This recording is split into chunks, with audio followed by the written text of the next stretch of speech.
Bienvenue dans ce nouveau décryptage sur Guel Afrique Télévision, la télévision panafricaine au cœur des investigations. Mesdames et messieurs, bonjour et bienvenue. C'est jeudi 31 octobre 2024. La situation sécuritaire à l'est de la République démocratique du Congo reste d'actualité. On en parle aujourd'hui de la progression des rebelles du 23, de l'avancée des rebelles du 23. Observation du cessez-le-feu de la part de FARDC, Force armée de la République démocratique du Congo. Je vous ramènerai aujourd'hui dans ces positions de ces jeunes résistants Wazalendo qui ont attrapé un présumé collaborateur des rebelles du 23 et quel a été le sort qui lui a été réservé. Ça sera le premier point auquel nous allons en parler aujourd'hui.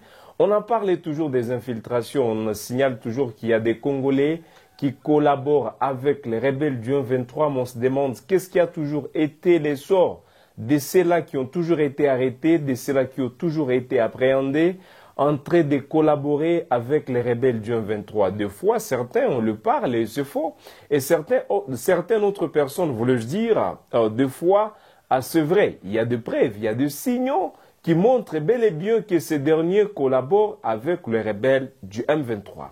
Un présumé des rebelles du M23, c'est-à-dire un présumé collaborateur des rebelles du M23, a été appréhendé à Kibirizi. Là, nous sommes dans les territoires de Lubero, précisément dans la province du Nord Kivu, aujourd'hui en proie à l'insécurité, aujourd'hui en proie à l'agression rwandaise, à la guerre venue du Rwanda. Et quel a été le sort de celui qui a été attrapé par le jeune résistant Wazalendo, le VDP, les volontaires engagés pour la défense de la patrie. Quelle attitude devons-nous avoir aujourd'hui vis-à-vis de la guerre d'agression rwandaise que nous sommes en train de subir au jour d'aujourd'hui? Il y a beaucoup de personnes qui ont perdu la vie dans cette guerre. Il y a beaucoup de déplacés autour de Goma, un peu partout dans la province du Nord Kivu. Quel est le sort de ceux-là qui sont attrapés en collaboration avec les rebelles du 23 doivent subir? Je vous propose de suivre cet extrait de cette émission qui nous a été envoyé par ceux-là qui ont été sur place.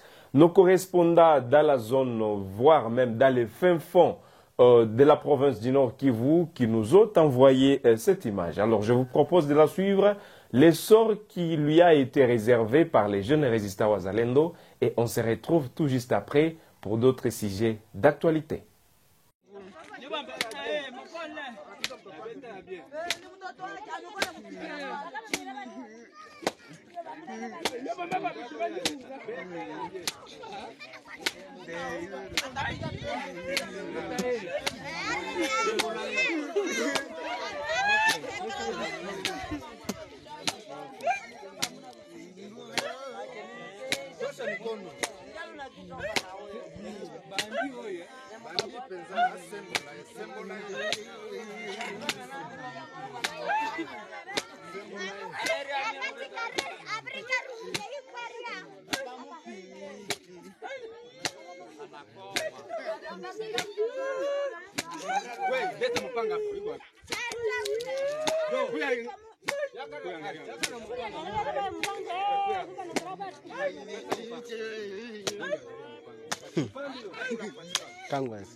Et que voilà donc, vous venez de suivre la personne qui a été sérieusement chicotée, sérieusement fouettée, qui a été corrigée pour avoir collaboré avec les rebelles du 23 jusqu'à présent. Il reste présumé parce qu'il n'a pas encore été jugé, comme vous le voyez, mais les jeunes résistants Wazalendo et de leur part se sont donnés, le courage se sont donnés, le moyen de lui chicoter, de lui corriger, lui montrer que vraiment c'est pas normal, c'est pas à féliciter, c'est pas à encourager de voir les Congolais collaborer avec les rebelles du 23. Les Congolais collaborer avec ceux-là qui sont considérés comme coquilles vides par plusieurs Congolais, c'est pas une chose que les Congolais devraient normalement encourager, mais c'est une chose qui devrait être condamnée par plusieurs Congolais au jour d'aujourd'hui, parce que personne exactement n'est fier de tout ce qui se passe à l'est de la République démocratique du Congo.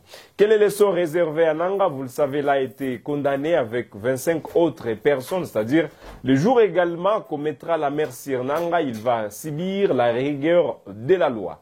Toute personne qui pourra toujours, tous ces gens, voulais-je dire, qui pourront s'aventurer et aller collaborer avec les rebelles du M23, c'est-à-dire désormais, sachez qu'une fois vous serez appréhendé, une fois vous serez attrapé, une fois on va mettre la main sur vous, c'est-à-dire c'est le même sort que vous allez subir. Toujours d'actualité vis-à-vis de la situation sécuritaire à l'est de la République démocratique du Congo, Gueule Afrique Télévision, pour mettre au parfum de l'actualité, nous allons revenir justement sur ce qui s'est passé dans cette journée. Le président de la République démocratique du Congo est arrivé ce mercredi à Entebbe au niveau de l'Ouganda. Il a eu un tête-à-tête avec son homologue ougandais Yoweri Kaguta Museveni, auquel aujourd'hui plusieurs Congolais sont en train de le signaler qu'il ne faut pas vraiment que le président congolais ou le gouvernement congolais mettent beaucoup de confiance sur le gouvernement ougandais. Parce que d'après eux, voire même certains activistes et certains analystes indépendants, la situation, la société civile dans la province du Nord Kivu, qui fait toujours savoir que Yoweri Kaguta Museveni, le président ougandais, joue les jeux de l'autre. C'est-à-dire, il joue, mais il fait semblant, comme s'il n'est pas dans le jeu, mais il est dans le jeu. Nous avions observé le président congolais qui a eu un tête-à-tête, mais sa déclaration qui nous retient ici, sa déclaration vis-à-vis de cette rencontre qui nous retient, le président congolais qui a fait savoir dans cette rencontre qu'il répare, c'est-à-dire à Keinaï, il part pour lui, mais tout en espérant que tout ce qu'ils ont discuté sera concrétisé. Tout ce qu'ils ont parlé en termes de coopération militaire, vous le savez, les FARDC sont en coopération militaire avec le UPDF dans la province de l'Ituri et dans la province du Nord Kivu dans une opération appelée Souja qui vise à traquer tous les ADF, tous les terroristes MTN ADF dans la région nord de la province du Nord Kivu, également dans la province de l'Ituri. Ainsi, le président congolais est revenu pour dire, il répare, c'est-à-dire il part pour lui, mais il sait tout, et il part tout en sachant que le président Kaguta Yoweri Museveni, le président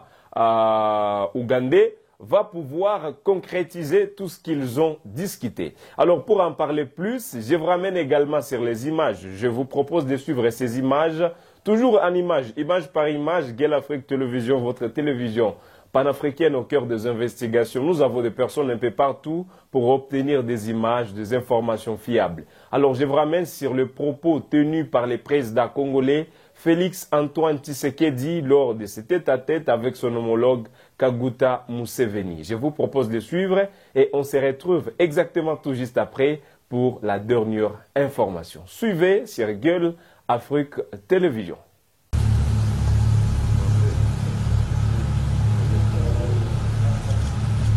Je vous remercie également pour les discussions que nous avons eues ce jour.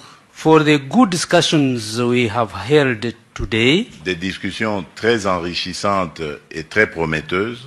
Very useful discussions that promise a lot.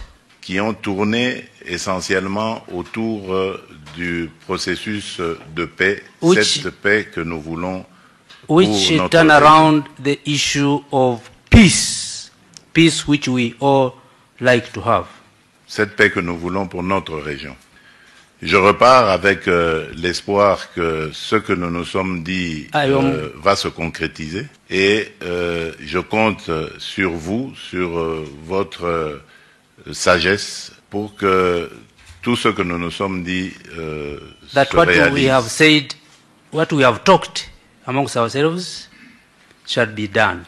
The 3 points. Les 3 points principaux sont: number one, the security between the bilateral security issues between Uganda and DRC. Premièrement, les questions de la sécurité bilatérale entre l'Ouganda et le RDC. Secondly, deuxièmement, security of the region. La sécurité de la région. Thirdly, troisièmement, the issue of petroleum in Lake Albert. La question du pétrole dans le lac Albert. And then 4, quatrièmement, the infrastructure. L'infrastructure. Especially the Kasindi. Surtout Kasindi, Beni. La route de Kasindi, Butembo Beni. Tembo Road. La route de Kasindi, Tembo. And eventually, at some stage, the Bunagana, Ruchuru, Goma Road. Et pourquoi pas, plus tard, Bunagana, Ruchuru, cette route aussi. Et pour finir, mesdames et messieurs, toujours la même journée de ce mercredi 30 octobre 2024, à part Ouganda, à part Entebbe, le président congolais ne s'est pas arrêté au niveau de là. Il a effectué son deuxième voyage, toujours dans la même journée, d'hier au niveau de Burundi, au niveau de Bujumbura. Exactement, le président congolais est arrivé hier au niveau de Burundi, au niveau de Bujumbura. Il est parti pour d'autres affaires. Vous le savez très bien, il ne se repose pas, comme lui-même l'a dit précédemment, que la situation en République démocratique du Congo le préoccupe. Et c'est la réalité vis-à-vis de tout ce que nous sommes en train de regarder sur terrain dans la province du Nord Kivu, dans la région du Kivu, un peu partout en République démocratique du Congo. Tenez, après avoir eu un tête-à-tête avec M. Kaguta Museveni, Yoweri Museveni, président ougandais ce mercredi, le président Tshisekedi, le président congolais, donc je fais allusion, est arrivé au niveau de Bujumbura, c'est à Burundi, capitale de Burundi, pour participer au 23e sommet des chefs d'État et de gouvernement du marché commun de l'Afrique orientale et australe qui débute ce 31 octobre 2024. C'est-à-dire, au-delà de l'Ouganda, il est arrivé également au niveau de Burundi, Bujumbura, pour participer à ce 23e sommet qui va débuter ce 31 octobre 2024.